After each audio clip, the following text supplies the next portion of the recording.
Okay, hold up. Before you guys start buying your PC parts, here's a quick checklist you should complete first. Number 1, will your PC bottleneck? Balancing out the CPU, the GPU, and the memory is extremely important so that none of your components are restricting the system's overall performance. I recommend checking out the bottleneck calculator from PC Build's website to see if your parts will bottleneck the PC. It's not 100% accurate, but it's a great place to start.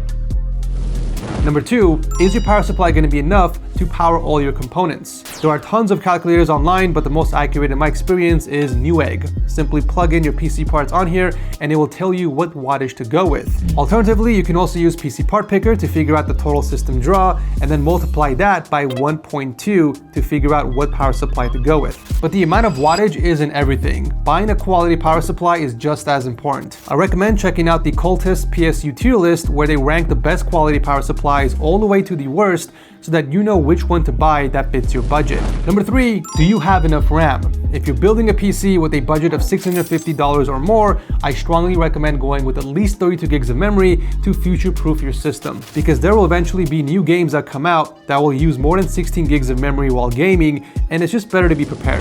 And finally, this is also very important, can your motherboard keep up with your storage speeds? If you're running an older motherboard with PCI Gen 3 speeds, but you're using an SSD with Gen 4 speeds, then your SSD will be bottlenecked. Make sure the speeds on your SSD match the speeds of your motherboard.